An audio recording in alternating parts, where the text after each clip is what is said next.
Hi there, Dr. Gary here on the road. We sell dental practices nationwide. We are dental practice brokers.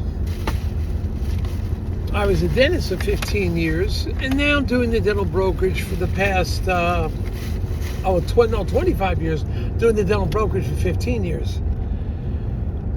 And today's topic is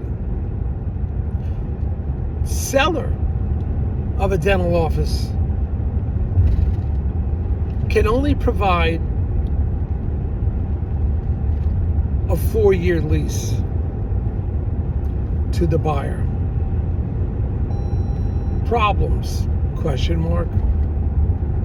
We'll get into that story.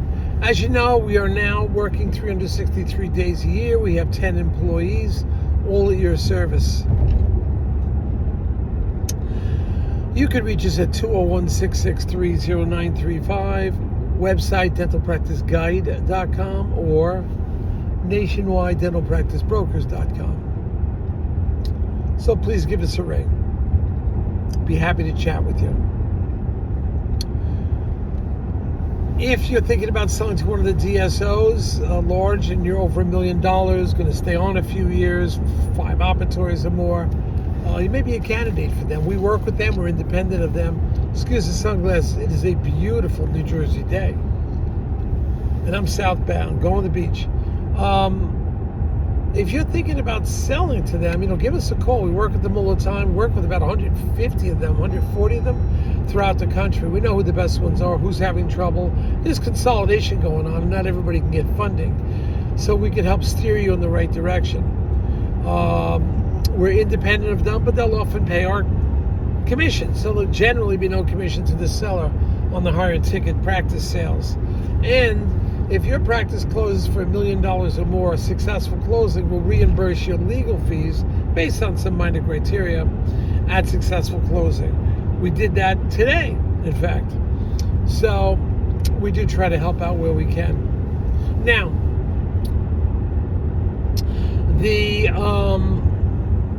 the situation we have here is a bit peculiar.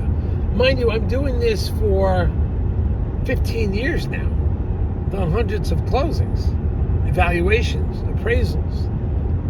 I've never come across this problem. Something similar, but not exactly like this. So here's what we have. The dentist wants to sell his office. Problem is he has only a 4-year lease left. The building, and it's a lease. The dentist never bought the building. Should have bought the building. The landlord is putting up townhomes. He owns the property next door. There's enough. He's going to put up townhouses. And all the negotiations are not working because the land is too profitable. And he has the land next door also, of course. So what he's going to do is he's informed the dentist that they're not renewing because the dentist lease runs out in 4 years, and the landlord told him, I'm not renewing, demolishing the building. I'm going through my approvals now, but we are going to tear the building down. So the buyer, Max, it's a really nice office, good productivity, location's outstanding. But the buyer's only going to get a 4 lease. Bank is not going to stand for that. Bank needs a 8 to 10-year lease. But you got a great practice. So how do you value a practice like that? How do you get your arms around it? First of all, it's hard for the younger dentists. They're not accustomed to this.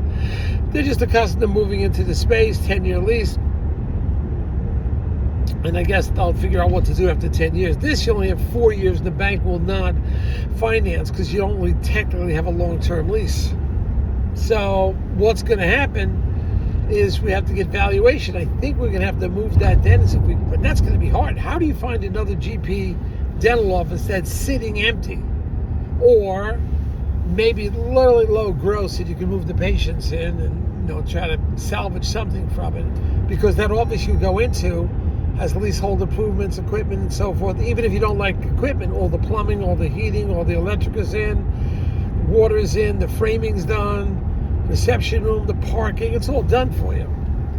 So this was a really nice situation, but it's only a lease. How do we value this practice? Because you're really not buying assets. I mean, yes, you're getting the dental office, you're getting the equipment in the dental office, but it's a little older anyway. And you could partially pay, if you want to call it, for leasehold improvements, but it's not long term. You're still going to have to move or do something. So right now I talked to the bankers and they said, well, what are we going to do here? And they said, look, we value this as a record sale. That's it.